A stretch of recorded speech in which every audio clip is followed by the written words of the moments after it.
हे योगेश्वर, आपने मेरे कई प्रश्नों के उत्तर दिए। एक प्रश्न और पूछना चाहता हूं। सुना है कि मृत्यु के समय मनुष्य को बड़ा कष्ट उठाना पड़ता है, चाहे वो मृत्यु युद्ध भूमि पर किसी शस्त्र के घातक घाव के कारण हो या अपने आप आए। क्या मृत्यु को आसान बनाने का कोई तरीका नहीं है? हे अर्जुन, प्रश्न मृत्यु को आसान बनाने का नहीं है, बल्कि जीवन मृत्यु के चक्र से निकलकर मोक्ष प्राप्त करने का है। यदि मनुष्य मृत्यु के समय यह विधि अपनाए जो मैं तुम्हें बता रहा हूं, तो उसे तुरंत मोक्ष प्राप्त होगा और वो सीधा मेरे धाम को पहुंचेगा। वो गोपनीय विधि क्या है माधव? प्राण त्यागते समय अपनी सभी इंद्रियों के द्वार को रोककर तथा मन को हृदय में स्थिर करके और प्राण को मस्तिष्क में स्थापित करके परमात्मा का स्मरण करते हुए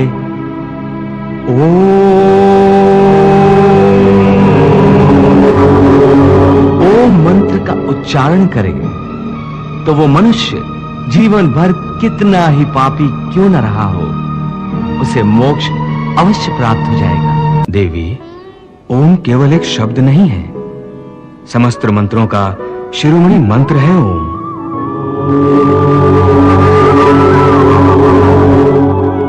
इसकी महिमा अनंत है। आध्यात्मिक साधना की सफलता का केंद्र बिंदु ओम है। सिद्धि प्राप्ति का सूत्र भी ओम है। ये वो कमंडल है जिससे सारा ज्ञान और सारी सृष्टियां उत्पन्न हुई हैं।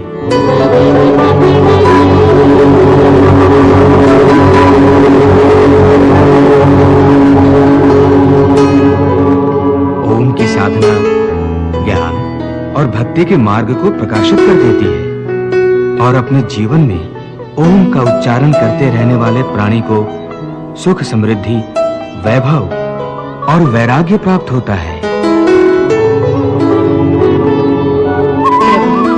ये बात तो मनुष्य के जीवन के संबंध में है, परंतु उसकी मृत्यु के समय ओम के उच्चारण का इतना महत्व क्यों है कि पापी मनुष्य के शरीर को शुद्धि और आत्मा को मुक्ति प्राप्त हो जाती है? देवी, मनुष्य के शरीर को ब्रह्मपुर कहा गया है और मानव देह के भीतर हृदय कमल में आत्मा की दिव्य ज्योति प्रकाशित रहती है। मृत्यु के समय जब मनुष्य ओम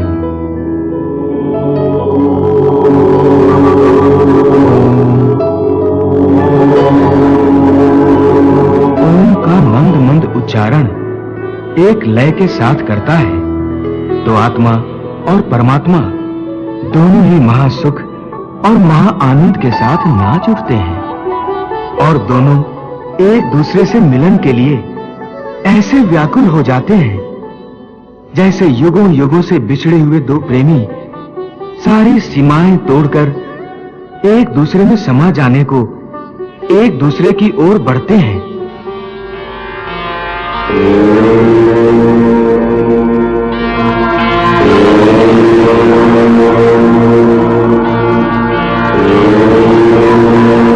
वाह प्रभु वाह, आपने परमात्मा से आत्मा के मिलन की इतनी सुंदर, इतनी मोहक व्याख्या की है। देवी, मानव शरीर को प्रभु ने मुक्ति का द्वार कहा है, परंतु मनुष्य इसके महत्व को समझ नहीं पाता। इसी महत्व के कारण मानव शरीर की रचना भी विशेष रूप से की गई है। मनुष्य का देह एक छोटा सा ब्रह्मांड है जिसमें समस्त लोकों का निवास है। ब्रह्मरंध्र ब्रह्मलोक का प्रतीक है। मानव शरीर में तीनों लोग कैसे समा गए हैं प्रभु? मनुष्य के शरीर में पैरों से नाभि तक भूलोक है।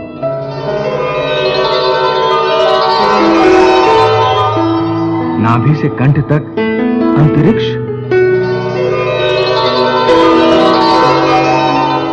तथा कंठ से कपाल तक स्वर्गलोक है और कपाल में महा, जना, तपः और सत्यलोक है। योगी जन मानव शरीर की इस बनावट को भली भांति समझते हैं, इसलिए वो देह त्यागने के समय प्राण को पहले ऊपर की ओर उठाकर कंठ में अर्थात अंतरिक्ष में ले आते हैं। कंठ के विशुद्ध चक्र से आज्ञा चक्र में ले जाते हैं और यहां से कपाल में सहस्रार में स्थापित करके ब्रह्मरंध्र के द्वारा ही अपने प्राण शरीर से निकाल देते हैं।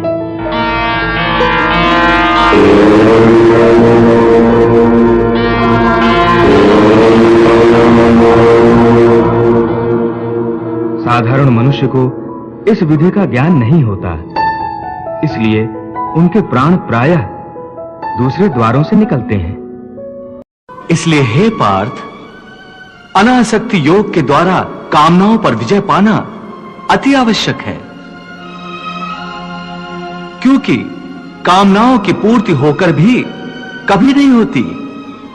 मनुष्य बूढ़ा हो जाता है, परंतु आसक्ति जनित कामनाएं कभी बूढ़ी नहीं होती, कभी बूढ़ी नहीं होती। अर्थ, एक कामना अनेक कामनाओं को जन्म देती है। हर कामना के साथ मनुष्य की तृष्णा भी बढ़ जाती है और तृष्णा के साथ असंतोष भी बढ़ता जाता है। फिर ऐसे असंतुष्ट मनुष्य को जो कामनाओं से ग्रस्त है, उसे उचित अनुचित का विवेक नहीं रहता। पार्थ, इसलिए मैं तुमसे कहता हूं कि तुम अपनी कामनाओं का त्याग करके स्थित प्रज्ञ बनो। स्थित प्रज्ञ जो कर्मयोग की चरम अवस्था है। वाह प्रभु, वाह, क्या सुंदर बात कही आपने। वाह। हे मधुसूदन, तुम तो कहते हो कामनाओं का त्याग करके स्थित प्रज्ञ बन जाओ, परंतु स्थित प्रज्ञ बनने के लिए सबसे आवश्यक क्या है? स्थिर बुद्धि। स्थिर बुद्धि? परंतु मनुष्य अपनी बुद्धि को स्थिर कैसे रख सकता है? आशा और निराशा दोनों से मुक्त होकर ही बुद्धि को स्थिर किया जा सकता है। बुद्धि स्थिर होगी तो इंद्रियों के विषयों का बल टूट जाएगा। यदि कोई किसी इंद्रिय को ही काट कर फेंक दे तो क्या उस इंद्रिय का विषय नष्ट हो जाएगा? नहीं अर्जुन, यदि किसी दुर्घटनावश किसी की आंखें अंधी हो जाएं, तो यह आवश्यक नहीं कि उसकी आंखें रूप की कल्पना करना ही छोड़ दें। आंखें न होने पर भी उसका मन ऐसे दृश्यों की कल्पना कर सकता है जो उसे विषयों के मुंह में फंसाए चले जाए। पार्थ, एक अंधा मनुष्य भगवान के स्वरूप की भी कल्पना कर सकता है और एक नारी के शरीर की भी कल्पना कर सकता है। सो किसी इंद्रिय के होने न होने से मन की वासना और आसक्ति में फर्क नहीं पड़ता। हे अर्जुन, तुम यूं समझो कि जैसे कोई मनुष्य आंखें बंद करके यह प्रदर्शन कर रहा है कि वो भगवान का ध्यान लगाए बैठा है, परंतु वास्तव में उसके मन की आंखों में भगवान की मूरत नहीं, अपनी प्रेमिका का शरीर घूम रहा है। इसका अर्थ है कि उसकी आंखें तो बंद हैं, परंतु आंखों के विषय उसे फिर भी भ्रमित कर रहे हैं। हे अर्जुन, कई लोग अपनी इंद्रियों पर बड़ी कठोरता से निग्रह करने के लिए बड़े कठिन व्रत और उपवास रखते हैं। कई कई दिनों तक खाना पीना छोड़ देते हैं। फिर भी यदि उनका मन भांत भांत के स्वादिष्ट भोजनों की वासना में ही अटका रहे, तो हठ के द्वारा किए हुए इस व्रत उपवास का क्या लाभ है? ऐसे लोग हठ के द्वारा अपनी इंद्रियों को सुखाकर निर्बल तो कर देते हैं,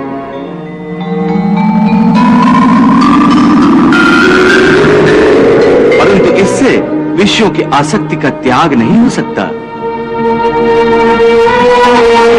याद रखो, विषयों से अधिक खतरनाक है विषयों की आसक्ति, और विषयों की आसक्ति का त्याग केवल इंद्रियों के निग्रह से नहीं हो सकता।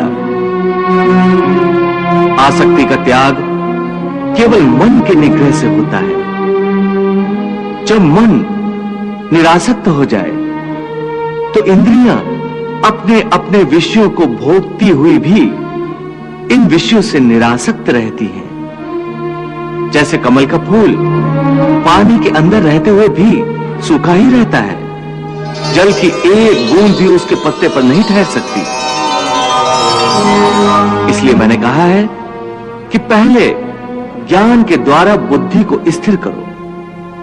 बुद्धि मन को स्थिरता देगी, फिर मन इंद्रियों को इस प्रकार विषयों से खींच लेगा जिस प्रकार एक कछुआ खतरे की जरा सी आहट पाते ही अपने अंगों को अपने भीतर ही समेट लेता है।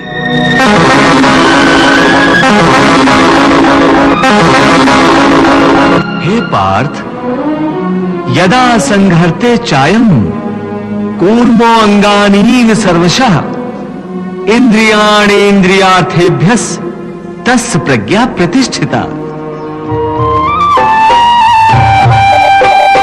कछुआ चारों ओर से अपने अंग समेट के बैठे जैसे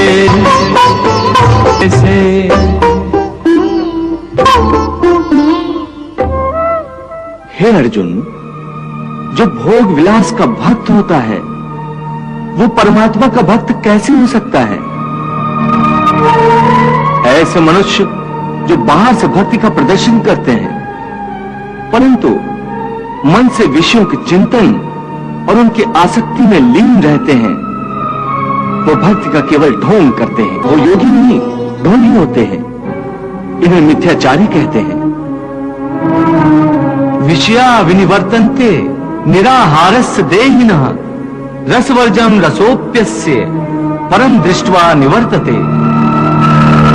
कर्मेन्द्रियाणि संयम्य य आस्ते मनसा स्मरन् इंद्रियार्थान विभूणात्मा मिथ्याचारः स उच्च। पार्थ, स्थित प्रज्ञ मनुष्य की बुद्धि स्थिर रहती है, अपने मन पर उसका नियंत्रण रहता है। स्थित प्रज्ञ को भोग और उपभोगों में रस आसक्ति नहीं होती। वो शुभ अशुभ वस्तुओं की प्राप्ति होने के बाद भी न प्रसन्न होते हैं और न दुखी होते हैं। पार्थ, ऐसे महापुरुषों को पूर्ण विश्वास होता है कि ईश्वर सदा सर्वदा उनके साथ है, इसलिए वो किसी भी परिस्थिति में विचलित नहीं होते। ये कहना आसान है केशव, साधारण मनुष्य के लिए इस मानसिक स्तर पर पहुंचना बहुत कठिन है। इसके लिए सांसारिक मनुष्यों को किसी दैवीय सहायता की आवश्यकता होगी। तुमने ठीक कहा अर्जुन, भगवत कृपा के बिना कोई भी कार्य सिद्ध नहीं हो सकता। इसलिए मनुष्य को अपने पुरुषार्थ के साथ साथ प्रभु की भक्ति का भी आश्रय लेना चाहिए। हे अर्जुन, परमात्मा की भक्ति करने से मन सात्विक हो जाता है और विषयासक्ति पूर्णतः समाप्त हो जाती है। और यदि आसक्ति का नाश नहीं हुआ तो? आसक्ति का नाश नहीं हुआ तो मनुष्य का सर्वनाश हो जाता है। सर्वनाश? हां पार्थ, सर्वनाश। हे अर्जुन, आसक्ति के मारे हर मनुष्य किसी भी विषय के आकर्षण और मोह में फंसकर सोते जागते निरंतर उसी का चिंतन करते रहते हैं। जैसे कोई मनुष्य किसी सुंदर स्त्री के प्रेम में पड़ जाता है, जो जागते हुए उसी की कल्पना और सोते में उसी के सपने देखता है। इस प्रकार निरंतर चिंतन से आसक्ति की नींव पर काम की भावना उभरने लगती है। काम या वासना में थोड़ी भी रुकावट आने से क्रोध का आगमन हो जाता है। जहां क्रोध है वहां सम्मोह अथवा अविचार अथवा अविवेक भी है। जिस प्रकार प्रचंड वायु के झोंके से दीपक की ज्योति बुझ जाती है, उसी प्रकार काम जनित अविवेक की आंधी से मनुष्य की स्मृति नष्ट हो जाती है। और जब स्मृति भ्रंश हो जाता है तब बुद्धि नाश में कितना समय लगता है पार्थ? चैतन्य का नाश होने पर जो दशा शरीर की होती है, ठीक वही दशा बुद्धि का नाश होने पर मनुष्य की हो जाती है। मनुष्य का भी सर्वनाश होता है।